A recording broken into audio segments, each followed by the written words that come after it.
Christophe Gelon, danseur-interprète et chorégraphe. Du coup, ma technique est complètement hip-hop à la base et j'ai une formation en danse hip-hop en autodidacte. Et j'ai travaillé avec beaucoup de monde qui m'ont amené à enrichir ma gestuelle. Et j'ai travaillé avec des metteurs en scène, avec des circassiens, je suis aussi assistant de Mourad Merzouki de la compagnie Kafik, qui m'a ouvert beaucoup de portes aussi au niveau de mon parcours.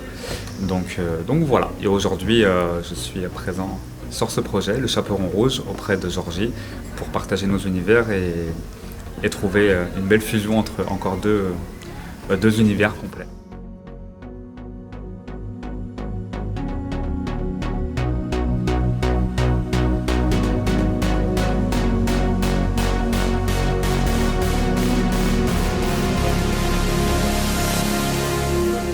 C'est bon, allez, je suis prête. Alors bonjour. Bonjour. Est-ce que vous pourriez vous présenter ? Oui, bien sûr. Alors moi, je suis Georgie Batrikian, comédienne, metteur en scène, directrice artistique de la compagnie Acting Art Company.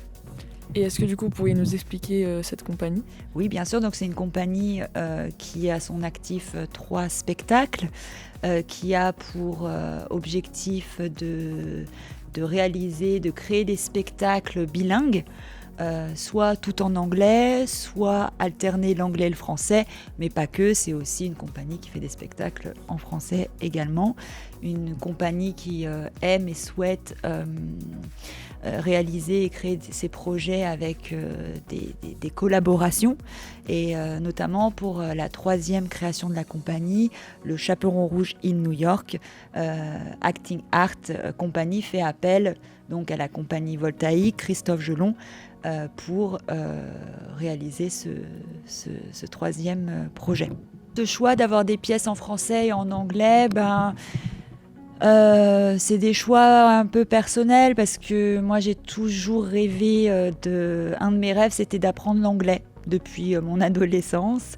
J'ai toujours été fascinée par l'ailleurs, l'anglais. J'étais fan de Michael Jackson et je voulais comprendre ce qu'il disait. Puis je rêvassais de le rencontrer et tout ça. Je me suis dit, il faut que je parle anglais si jamais je le rencontre.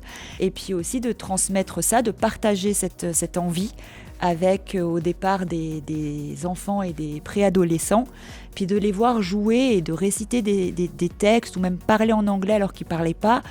Je me suis dit, waouh, c'est super. Et est-ce que toi, tu serais capable de jouer en anglais ? Et c'est pour ça que j'ai créé le premier projet qui s'appelle Roméo et Juliette in Las Vegas, qui est un spectacle chanté où tout est en anglais, un anglais d'aujourd'hui. Donc tu mènes un projet qui mêle théâtre et danse. De quoi c'est né et pourquoi porter un tel projet ? Moi, je trouvais qu'il y avait du sens à mettre de la danse. Parce que ça se passe à New York. Quand je suis allée à New York, moi en tout cas, ce que j'ai vécu de New York, chacun après vit les choses à sa façon. Pour moi, ce qui m'avait marqué, surtout que je restais dans les quartiers de Brooklyn, et à chaque coin de rue, et c'était ce que j'imaginais moi dans ma tête de New York, je voyais des danseurs hip-hop, quoi. Aussi bien dans la rue que dans les métros, que dans les parcs. Et j'étais, j'étais impressionnée, admirative, parce qu'ils ont tellement de talent, quoi. Et aussi bien les chanteurs de gospel, j'ai eu la chance d'aller dans des petites églises pas du tout touristiques et partager même le repas après avec eux. Et ils ont un talent fou, et c'est une façon aussi d'exprimer leurs émotions. C'est vrai que en tout cas les New-Yorkais, moi ce que j'ai remarqué, c'est qu'il y avait cette pudeur. Contrairement à nous Français où on râle, où on s'exprime beaucoup plus facilement, j'ai trouvé qu'il y avait quelque chose de plus intime, quelque chose où on osait moins dire les choses, mais on les dit à travers l'art. Les grands axes, les thèmes abordés dans le Chaperon Rouge in New York, alors donc déjà c'est un spectacle bilingue français-anglais qui mêle vraiment les deux. Donc une autre façon ludique d'appréhender et d'écouter de l'anglais. Également, on apprend à travers cette histoire un petit peu la notion de l'American Dream, avec tout ce rêve américain.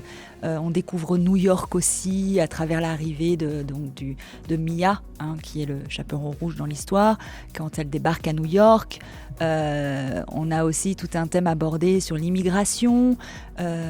Et puis aussi, ce qui est intéressant, c'est comment un conte est adapté de cette façon-là. Et puis la place du loup aujourd'hui aussi, ça va jusque-là. Les loups, ils ont souvent mauvaise réputation dans les contes.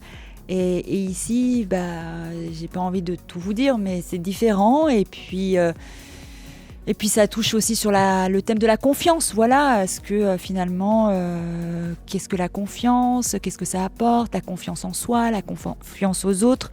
Donc c'est vraiment aussi un conte initiatique où on voit des personnages évoluer, des personnages grandir. Ça parle d'amour, ça parle de haine, ça parle de la vie, ça parle de New York, ça parle d'immigration, ça parle en anglais, ça parle en français, ça parle de danse, ça parle de théâtre, ça parle d'émotion, ça parle de la vie.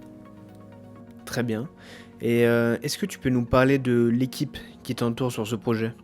Donc, comme je disais, il y a Christophe Gelon qui va être le chorégraphe de ce spectacle, mais qui va également interpréter pour la première fois le rôle de loup.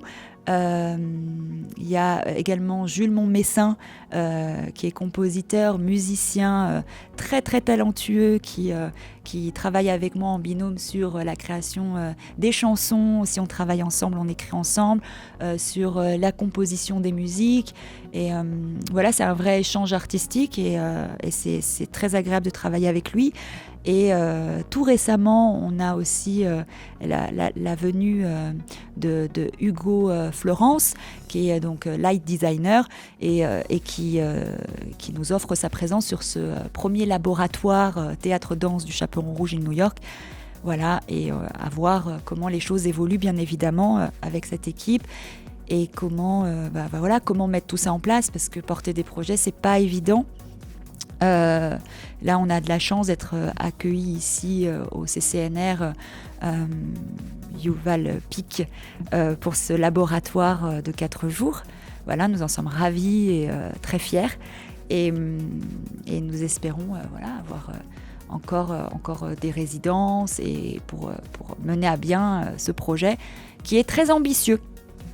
Si vous voulez me suivre, bien évidemment, je suis présente sur les réseaux sociaux, Facebook, Georges Batrikian, Instagram, également, même nom et prénom.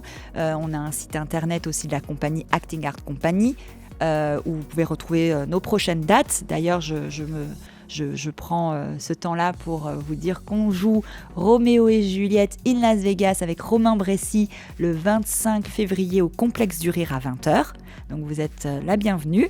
Et puis on reprend aussi ce même spectacle à Lulu-sur-la-Colline la première semaine d'avril, pendant les vacances d'avril, la première semaine des vacances d'avril à Lulu-sur-la-Colline avec Roméo et Juliette in Las Vegas. Et la deuxième semaine des vacances d'avril, on enchaînera avec l'Astro-Minotaure et les 2 spectacles se joueront à 14h30. Très bien, merci beaucoup.